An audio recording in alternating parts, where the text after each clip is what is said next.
Roseline didn't remember walking into the living room. She only remembered the feeling. That heavy feeling that came when the air in a room changes, like a storm has entered quietly and sat down. The house in Magodo, Lagos, was too neat for the kind of pain about to happen. Marble floor, white curtains, a glass center table that always looked like nobody ever used it. Even the chandelier above them was shining too bright, as if it didn't know it was about to witness a family break. Mark was on one couch, his suit jacket off, sleeves rolled up, phone in his hand, like he had been pressing it for comfort. Sonia was standing, and Sonia's hand was on her belly. Not just any belly, a big pregnancy belly. Rosaline's eyes went straight there and stopped. Her brain refused to understand what her eyes were seeing. Her mother, Sonia, the woman that always looked strong, always looked proud, was standing in front of her with a stomach that looked like it belonged to a woman. In the last months of pregnancy, Rosaline's throat tightened. "Mom," she whispered. Sonia's lips were shaking, her eyes were wet. She looked like she had cried before Roseline arrived and had simply run out of tears. Mark cleared his throat like he wanted to speak, but couldn't. Then Sonia finally said it, not softly, not gently, like a bomb. "Roseline, Mark is responsible for this pregnancy." For 1 second, Roseline did not react. It was as if her body forgot how to move. Then her heart caught up, and everything in her exploded at once. "No." Rosaline's voice came out sharp, almost like a shout. "No, that's not possible." Sonia swallowed hard and nodded slowly, like she was confirming a death. "It is." Rosaline's knees felt weak. Her eyes burned. Tears rose so fast she didn't even have time to act tough. Her hand lifted on its own, shaking, pointing directly at Sonia's belly. "You mean—" Rosaline's voice broke. She tried again. "You mean my husband is responsible for this baby you are carrying?" Mark's face went pale. He stood up quickly, like the words slapped him. But Roseline wasn't looking at him yet. Her eyes were locked on her mother, searching her face like maybe Sonia would laugh and say it was a prank. Sonia didn't laugh. Rosaline's tears fell. One, two, many. Her voice rose, not because she wanted to scream, but because her pain needed space. "Mum, how could you stoop so low to have anything to do with my husband?" Roseline said, her words flying out messy and fast. "How could you? In this same world, in this same Lagos, how could you when my father is still alive?" She paused. Her chest rose and fell. Her next words were slower, heavier. "And in prison. Because of you." That single sentence changed the room. It didn't just land, it shattered. Mark froze like someone poured cold water on him. "What?" he blurted out. His voice cracked. "What did you just say?" Roseline turned her head slowly to Mark, like she was just now remembering he existed. Her eyes were red, her lips were trembling, but her voice became steady in a way that scared even her. "You heard me." Mark's eyebrows pulled together. "Because of her? Roseline, what are you talking about?" Roseline let out a laugh that had no joy inside it. It sounded like someone choking. "You don't know?" she asked. "Or you're pretending?" Sonia's face tightened. Her eyes widened slightly, warning Roseline without saying a word. Roseline saw that warning, and something inside her snapped. She pointed at Sonia again, but this time her finger was not shaking from confusion. It was shaking from anger. "She was the one that killed our house help," Roseline said, every word clear. "But my father said he was the one because he didn't want her to go to prison." Silence. The kind of silence that makes a person hear their own heartbeat. Mark's mouth opened, then closed. He looked at Sonia, then back at Roseline, like his mind was trying to rearrange reality. "What house help?" he asked slowly. "What are you saying?" Rosaline's tears kept coming, but her face became hard. "Her name was Favor," Roseline said, "a young girl, 19. She used to sing while washing plates. She liked mangoes and always begged me to buy her Bornvita. She died in our kitchen, Mark." Mark staggered a little, as if the picture hit him. Rosaline's voice rose again, painful and sharp. "And now," she continued, "you didn't only betray him, you betrayed me too." Mark's eyes filled with tears instantly. "No," he whispered. "No, Roseline, it's not like that." Sonia lifted her hand quickly. Roseline, stop. Roseline turned to her mother like she had never truly seen her before. Stop, Roseline repeated, her voice thin. You want me to stop? After you stood in my home and said my husband made you pregnant. Sonia's lips shook. Roseline, listen. Roseline took a step back, as if she needed space from both of them. Mark moved closer. Roseline, please, I swear to God, I did not. Don't swear, Roseline screamed suddenly. The sound bounced off the marble floor. Don't use God for this. Mark flinched. His eyes were wet, his hands open like he was begging without kneeling.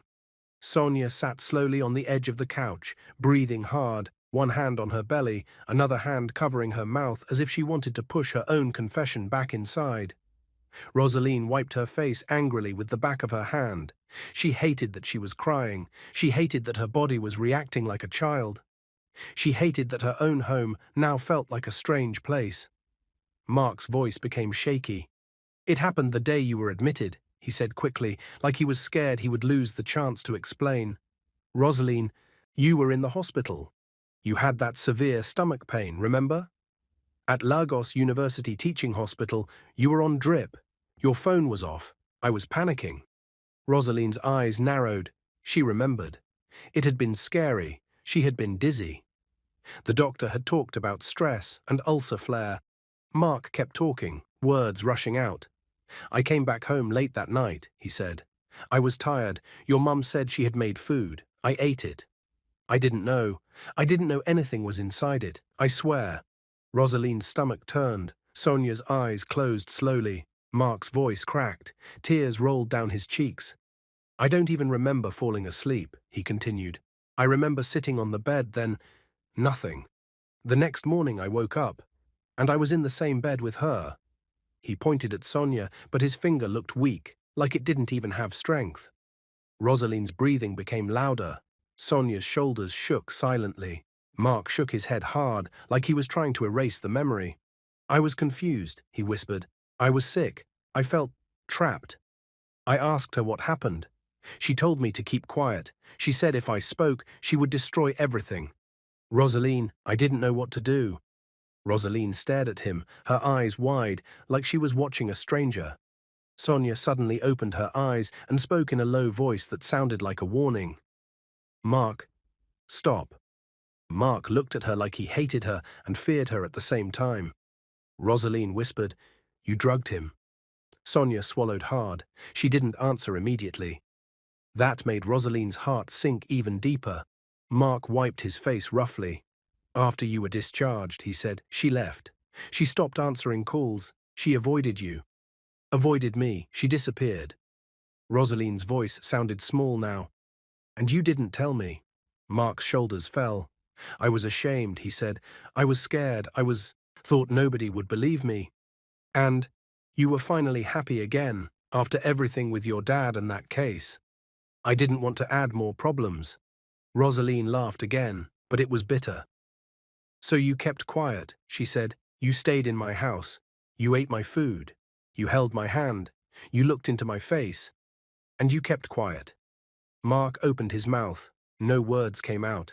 Sonia's hand rubbed her belly slowly, as if the baby inside her was the only thing still real. Then Sonia spoke again, voice trembling. I didn't plan for it to go this far, she said quietly. Rosaline's head snapped up. You didn't plan, Roseline repeated. So you're admitting it. Sonia's eyes filled again. Roseline. Roseline stepped forward suddenly, closer to Sonia, close enough to see the tiny lines of worry on her face. Say it, Roseline said, voice low and dangerous. Say it clearly. You drugged my husband. Sonia looked away. That was all the answer Roseline needed. Rosaline's legs started shaking again, but this time it wasn't weakness. It was rage trying to control her body. Mark spoke again quickly, desperate. Then, a few days ago, he said, she texted. She said she was coming. She said she was pregnant for me. I begged her not to come. I told her it would destroy us. She said she didn't care. Roseline turned slowly to her mother. So you came to do what? Roseline asked. To scatter my life? Or to claim my husband like he's a handbag you bought? Sonia's face tightened. Roseline, I am your mother. Roseline interrupted her sharply. A mother? Rosaline's voice rose again. A mother doesn't do this. A mother doesn't betray her own child. A mother doesn't send her husband to prison, then come back and steal her daughter's husband too. Sonia flinched at that. Mark whispered, Roseline. But Roseline was no longer hearing comfort. Only fire, only betrayal, only pictures in her head. Her father, Martin's, behind prison bars. Her mother, wearing expensive clothes, living freely. Favor's face, young, bright, gone forever. And now this belly that looked like it carried a secret bigger than the whole family. Roseline backed away slowly, like she didn't trust herself near them. Her hands were shaking so badly she had to press them to her sides. Sonia stood up again, breathing heavy. Roseline, Sonia said, voice pleading now, I came because I couldn't hide it anymore. I was scared. I didn't know how to tell you. Rosaline's eyes flashed. You were scared, she repeated softly. You were scared of telling me, but you were not scared of doing it. Sonia's mouth opened, then closed. She looked at Mark, like she wanted him to help her. Mark looked away, tears still on his face. Roseline stood there, swallowing hard, trying to breathe, trying not to faint. Then she turned, walked to the side table, picked up her handbag with a sudden rough movement. Mark stepped forward quickly. Roseline, please don't go like this, he begged. Roseline stopped at the doorway and turned back slowly. Her eyes were wet.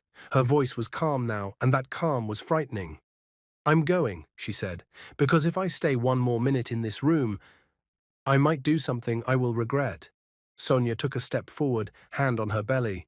Roseline. Roseline lifted her palm. Don't, she said quietly. Don't call my name like you care. She stared at Mark one last time, and the pain on her face shifted into something else, something sharp, something purposeful.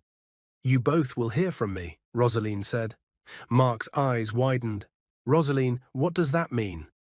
Roseline did not answer. She walked out of the living room, out of the house, and into the bright Lagos afternoon, like someone walking away from a burning building. Outside, the sun was shining. People were moving. A neighbor's generator was humming. A small boy rode a bicycle down the street. Normal life, but Rosaline's life was no longer normal. She sat inside her car, hands on the steering wheel, breathing like she had run a race. Her phone buzzed. A message came in from an unknown number. She glanced at it, and her blood ran cold because the message had only one sentence. If you try to expose me, your father will never leave prison alive. Rosaline's fingers tightened around her phone. Her eyes filled again, but this time it wasn't just tears. It was a decision forming, a dangerous one. She whispered to herself, voice shaking, Okay, you want war? She started the car and she drove off. Roseline didn't know who sent that message, but she knew one thing for sure, someone was watching, someone was threatening her, and the truth about her father's prison case was bigger than she ever imagined.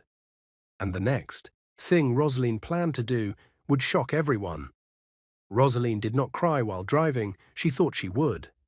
But instead, her face became still. Too still. The kind of still that comes when someone has crossed from pain into purpose. Traffic on 3rd Mainland Bridge was slow that afternoon. Okadas weaved between cars. A bus conductor was shouting, CMS, CMS. Like life was normal, but Rosaline's world was not normal. Her phone lay on the passenger seat. That message kept replaying in her mind. If you try to expose me, your father will never leave prison alive. Her father, Martin's, the man who used to lift her onto his shoulders during Sunday church services in Surulere, the man who once sold his car to pay her school fees when business was bad, the man who had stood in court, calm, and said, yes, I did it, when everyone knew something about that confession felt wrong. Roseline swallowed hard, her hands tightened on the steering wheel. No more silence, she whispered. She turned the car sharply and headed toward IKEA. She wasn't going home. She was going somewhere else. By the time Roseline parked in front of the old building in IKEA GRA, the sun had dropped slightly. The building looked simple. Cream paint peeling at the edges, brown gate slightly bent, It was the office of Barrister Kunle Adebayo. He had handled her father's case years ago. She hadn't seen him since the sentencing. Roseline stepped out of the car slowly. Her heels clicked on the pavement. She felt small again for a second, like the 19-year-old girl who had sat at the back of a courtroom watching her father take the blame. She pushed the gate open. The security man looked up. "Yes, madam?" "I need to see Barrister Kunle," she said. Her voice was steady. "Appointment?" "No, tell him Roseline Martins is here." The security man paused, then nodded and went inside. 5 minutes later, she was walking into a small office that smelled like paper and dust. Barrister Kunle stood up slowly from behind his desk. He looked older, hair more grey, eyes more tired. "Roseline," he said quietly. She nodded. "Good afternoon, sir." He gestured for her to sit. "You look troubled," he said carefully. Roseline let out a dry laugh. "My mother is 8 months pregnant," she said flatly.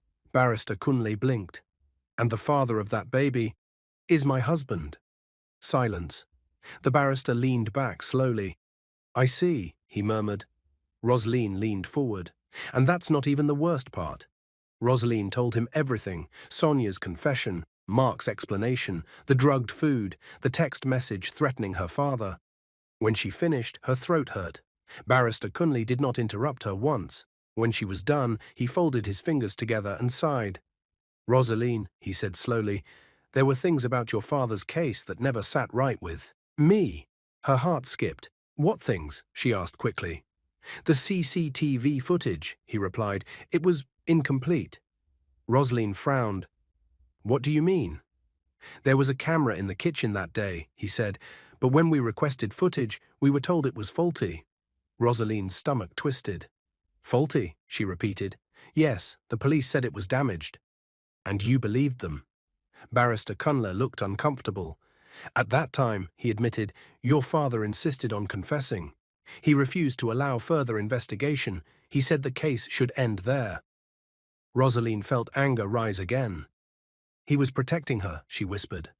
Barrister Kunle nodded slowly. "Yes." Roseline leaned back in the chair. "So the CCTV might exist."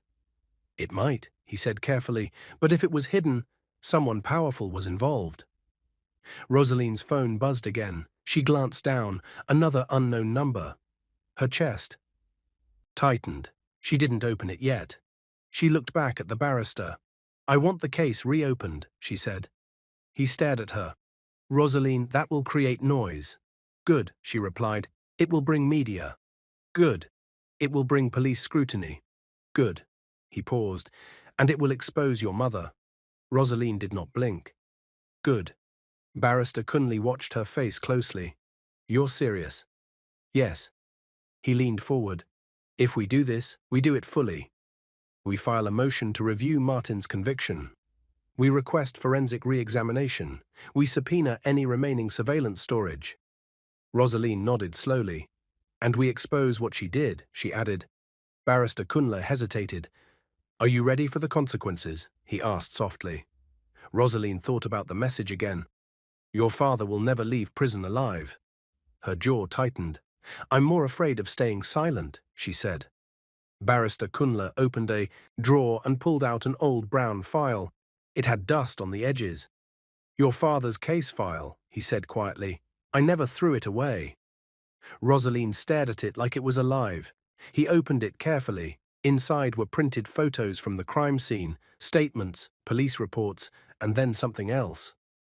A small note clipped at the back. Barrister Kunle frowned. "I don't remember this," he muttered.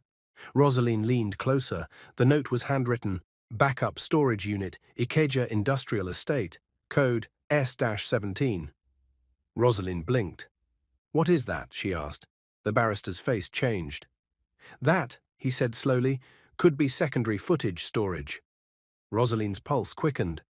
"You're saying the CCTV might be stored somewhere else?" "It's possible," he said. "Some security systems automatically back up to off-site storage." Roseline stood up suddenly. "Let's go," she said. The barrister looked startled. "Now?" "Yes," he hesitated. "Roseline, if someone threatened you today, it means someone knows you're digging." She stepped closer to his desk. That's why we move fast. He studied her face. She wasn't the crying daughter anymore. She looked like someone who had finally stopped being afraid. All right, he said. The estate looked quiet when they arrived. Old warehouses, faded signboards, a few trucks parked in dusty corners. The storage unit office was small, metal door, flickering light inside. A young attendant looked up lazily. Yes? Barrister Kunle cleared his throat. We're here to access storage unit S-17. The attendant typed something on an old computer. Who are you? Legal representative for Martins versus State case, the barrister replied firmly. The attendant's eyes flickered slightly. Unit S-17 hasn't been accessed in years, he said. Roseline stepped forward. Open it, she said calmly. The attendant hesitated, then shrugged and grabbed a bunch of keys. They walked down a narrow corridor filled with metal doors. When they reached S-17, the attendant unlocked it. The metal door creaked open. Inside were dusty boxes and a small locked cabinet. Rosaline's heartbeat was loud in her ears. Barrister Kunle walked in slowly. He found the cabinet. It had a keypad. He looked at the note again. Code S-17, he murmured. He typed it. The cabinet clicked open. Roseline stopped breathing. Inside was a small black hard drive and a sealed envelope. Her hands shook as she picked up the envelope. She tore it open. Inside was a flash drive and a single printed photo. Roseline stared at it. Her stomach dropped. The photo showed the kitchen. It showed Favor on the floor, and in the reflection of the microwave door, it showed Sonia standing behind her, holding something in her hand. Rosaline's knees went weak. Barrister Kunle grabbed the photo quickly. This is evidence, he whispered. Rosaline's eyes filled again, not from weakness, from confirmation. Her mother. It had been her mother. But then, her phone buzzed again. This time the message was different. It had a picture attached. Roseline opened it. Her heart stopped. The photo showed her father, in prison, bruised, and the message beneath it read, Last warning. Rosaline's breath caught. Barrister Kunle saw her face change. What is it? He asked urgently. Roseline turned the phone slowly toward him, his face drained of color. This is bigger than we thought, he whispered. Roseline wiped her tears roughly. No, she said quietly, it's exactly what I thought. She looked at the hard drive, then at the photo in her hand, then at the corridor behind them. Someone wanted this buried, someone was watching, and Roseline suddenly understood something terrifying. This wasn't just about her mother, it was about whoever helped her mother. And that person was powerful enough to control police reports and threaten a man inside prison. Roseline lifted her chin slowly. They want me scared, she said. Barrister Kunle nodded. Yes. Rosaline's eyes hardened. Then let's make noise. As Roseline stepped out of the storage unit, holding the hard drive tightly in her hand, a black SUV parked across the road suddenly started its engine. Tinted windows. No number plate. The car began to move slowly toward them. Roseline felt it, the danger, and for the first time that day, she smiled slightly. Because whoever was inside that SUV had just made a mistake. They showed themselves, and Roseline was no longer running. The black SUV rolled forward slowly, too slowly, like it wasn't in a hurry, because it knew it had time. Roseline stood beside her car, the hard drive tight in her hand. Barrister Kunle stepped closer to her, his eyes fixed on the tinted windows. Get inside the car, he whispered. Roseline did not move. The SUV stopped a few meters away. The engine stayed on. The windows did not come down. No number plate, no face. Just presence. A threat without words. Roseline felt her heart pounding in her ears. For a second, fear tried to crawl back into her body, but then she remembered the photo of her father. Bruised, weak, threatened. Her fear changed into something else. Anger. She pulled out her phone and lifted it high. What are you doing? Barrister Kunle whispered urgently. Roseline turned on the camera and zoomed in on the SUV. She started recording. Let them see, she said calmly. The SUV hesitated, just for a second. Then suddenly, it reversed sharply and sped off, tires scraping against the dusty ground. Gone. Roseline lowered her phone slowly. "They're scared of exposure," she said quietly. Barrister Kunle exhaled deeply. That was not just intimidation.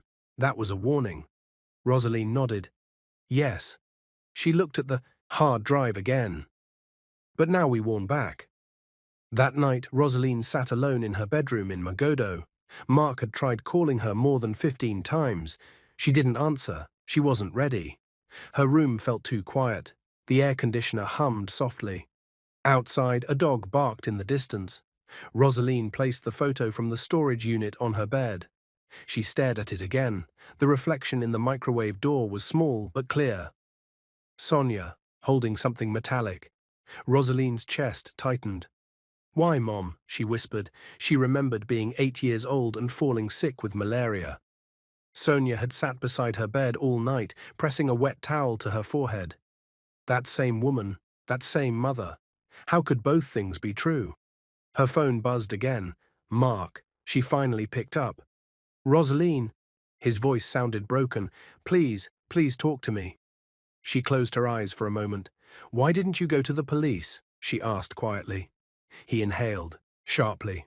"I was afraid. Your mum threatened to accuse me of assault. She said no one would believe I was drugged." Roseline swallowed hard. "And when she said she was pregnant?" "I didn't believe it at first," he whispered. "I thought she was lying to scare me. Then she sent hospital reports." Roseline's stomach twisted. "Did you love her?" she asked suddenly. There was a long pause. "No," Mark said quickly. "Never." "But you kept quiet," Roseline replied. "Yes," he admitted, "and that was my biggest mistake." Roseline felt tears rise again. "Silence can destroy people," she said softly. Mark's voice broke. "I know." She ended the call without saying goodbye. Because love felt small compared to what was happening. The next morning, Roseline walked into Barrister Kunle's office again. This time she wasn't shaking. "I want a press conference," she said immediately. The barrister blinked. "That is bold." "Yes." "It will expose your family publicly." "Yes." "It will affect your marriage." Roseline paused, then said it clearly. "My marriage is already broken." Barrister Kunle studied her face. "You're serious about dissolving it?" Roseline nodded. "I will not stay married to a man tied to my mother in any way. Even if he was drugged, even if he was manipulated, I cannot breathe in that shadow." Barrister Kunle leaned back. "And you want the world to know about your father?" "Yes." He nodded slowly. "Then we do it properly. We present evidence. We demand reopening of Martin's case. We call for forensic review of the CCTV footage. And you will testify." Roseline lifted her chin. "I will testify." 2 days later, inside a modest conference hall in Ikeja. Cameras flashed, microphones with different media logos crowded the table. Roseline sat at the center. Barrister Kunle sat beside her. Her hands were steady on the AI table. Her heart was not. The room buzzed with whispers. "Is that the daughter of that prison man?" "I heard her mother is pregnant." "Scandal." Roseline took a deep breath. The noise slowly died down. She leaned toward the microphone. "My name is Roseline Martins Okafor," she began clearly, "and today I am here to speak the truth that has been buried for years." The room grew quiet. "My father, Martins, has been in prison for a crime he did not commit." Murmurs spread. Roseline continued, "The house help who died in our home years ago, Favor, was not killed by my father." She paused. Her next words felt heavy. "She was killed by my mother." Gasps filled the room. Cameras flashed faster. Barrister Kunle placed the printed photo from the storage unit on the projector screen. The image of the kitchen appeared. The reflection, the outline of Sonia. Roseline's voice shook slightly, but she did not stop. "My father confessed to protect her," she said, "but the truth is here." A journalist stood up. "Are you accusing your own mother of murder?" Roseline looked directly at him. "Yes." Another voice shouted, "What about your husband? Is it true he is responsible for her pregnancy?" The room went silent again. Roseline's throat tightened. "Yes," she said, "my husband was drugged and manipulated." She took a breath. "And I have filed for dissolution of my marriage." The room erupted. Flashes. Questions, noise. Roseline stayed still, because once truth is spoken, it cannot be swallowed back. Public reaction was immediate. Social media exploded. News channels replayed Roseline's statement every hour. Within days, the court agreed to review Martin's case, and a formal hearing was scheduled. But something else happened. Sonia disappeared. She stopped answering calls. She left her house. Her phone was off. Roseline stared at the news on TV in her living room. "She's running," Mark said quietly behind her. Roseline did not turn to look at him. "Yes." He stepped closer. "I never wanted this," he whispered. Roseline finally faced him. "You didn't want it," she said softly. "But you helped it happen by staying quiet." He nodded slowly. "I will testify," he said. "I will tell the court exactly what happened." Roseline studied his face. He looked tired, broken, guilty. But she couldn't fix that. She couldn't fix anything right now. 3 days before the court hearing, the police announced they had located Sonia. She had been hiding in a rented apartment in Aja. When officers arrested her, she was 8 months pregnant. The footage of her being escorted into a police van went viral. Roseline watched it on her phone. Her chest felt tight, not happy, not satisfied, just heavy. Mark stood beside her silently. "She looks scared," he said. Roseline nodded. "Yes." Then she whispered, something that surprised even herself. She should have been scared years ago. The day of the court hearing arrived. The courtroom in Lagos was full. Journalists, observers, strangers. Martins was brought in under guard. Roseline's breath caught when she saw him. He looked older, thinner, but when his eyes found hers, he smiled, a small, proud smile. Sonia was led in shortly after, handcuffed, her belly large under a loose gown. She avoided Roseline's eyes. The judge entered. The room stood. "Case of Martins versus State reopened," the judge announced. Barrister Cunley presented the new evidence, the photo, the hard drive, the backup footage request. Then something unexpected happened. The prosecution requested immediate viewing of the recovered CCTV backup. The courtroom lights dimmed. The video began to play. Roseline held her breath. The footage showed the kitchen, Favor moving around, Sonia entering. Words were exchanged. Then the screen froze. Static. The video glitched, and suddenly, the file corrupted. The screen went black. The courtroom erupted in murmurs. Barrister Cunley's face went pale. "That file was intact," he whispered. Roseline's heart dropped. Someone had accessed it. Someone had erased it. The judge banged the gavel. "Order!" Roseline's hands started shaking again. If the footage was gone, if the evidence disappeared, her father would stay in prison, and Sonia might walk free. As the courtroom buzzed with tension, Roseline noticed something. Sonia. She wasn't scared anymore. She was smiling, just slightly. And in that moment, Roseline understood something terrifying. This was not over. This was only getting deeper. As the judge ordered a forensic analysis of the corrupted file, a court official rushed in and handed him a sealed envelope. The judge opened it slowly. His expression changed. He looked up and said words that made Roseline's blood run cold. "There is new evidence, and it changes everything." The courtroom was so quiet that even the ceiling fan sounded loud. Roseline's hands were cold. The judge held the sealed envelope for a few seconds longer than necessary, as if he understood the weight of what he was about to say. He adjusted his glasses. "This evidence was delivered anonymously this morning," he announced. "It contains certified backup footage from the same kitchen camera, stored on a private cloud server." A wave of whispers spread across the room. Roseline's heart thumped hard. "Cloud server." Barrister Cunley leaned toward her and whispered, "That means someone kept a second backup." The judge continued, "The court has verified the metadata. It has not been tampered with." Sonia shifted in her seat. For the first time since entering the courtroom, her smile disappeared. The lights dimmed again. The screen flickered. This time the video played clearly. Roseline's breath caught. The kitchen appeared on screen. The date stamp was visible. Favor stood by the sink, humming softly as she washed plates. Then Sonia entered. They spoke. No audio. Just movement. Favor looked confused. Sonia moved closer, her hand lifted. Something flashed. Favor staggered backward. Roseline's stomach twisted. Favor fell. Sonia stood still for a moment, breathing hard. Then she wiped the handle of the knife. She looked around, and then she dragged Favor's body slightly before stepping out of the camera's view. Gasps filled the courtroom. Roseline felt tears stream down her face, but she didn't wipe them. Martin sat still, his eyes fixed on the screen. Sonia's hands began to shake. "This is not complete," Sonia suddenly shouted. "You don't know what happened before that." The judge banged his gavel. "Order." But the damage was done. The truth had been shown. Barrister Cunley stood slowly. "Your Lordship, this footage confirms that Martin's falsely confessed to protect his wife. We request immediate dismissal of the conviction." The prosecutor stood too, his voice firm. "And we request formal charges against Sonia Martins for homicide and obstruction of justice." Sonia turned suddenly toward Roseline.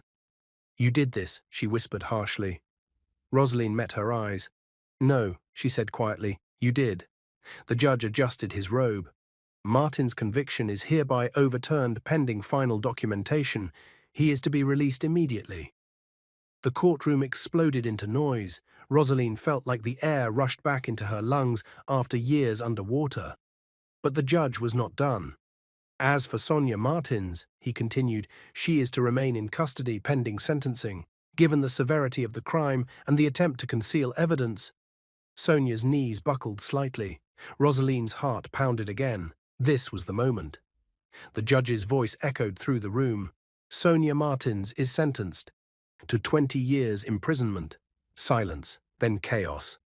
Sonia cried out, clutching her belly. "This is your mother," she screamed at Roseline. "I carried you." Roseline stood slowly.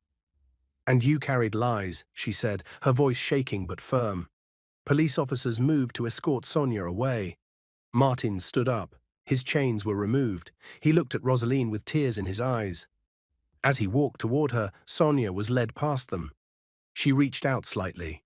Martins looked at her, then he turned his face away. Roseline stepped into her father's arms, and as he held her tightly, she felt both broken and free. But even as the courtroom emptied, one question lingered in her mind. Who sent that envelope? And why?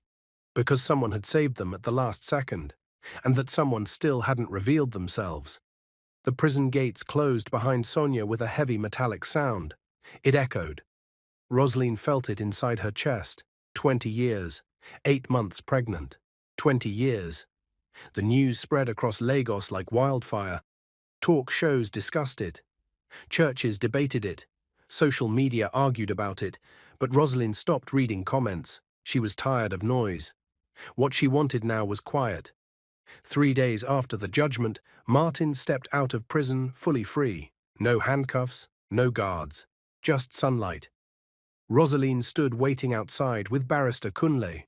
When Martin saw her, he froze for a moment, then walked toward her slowly.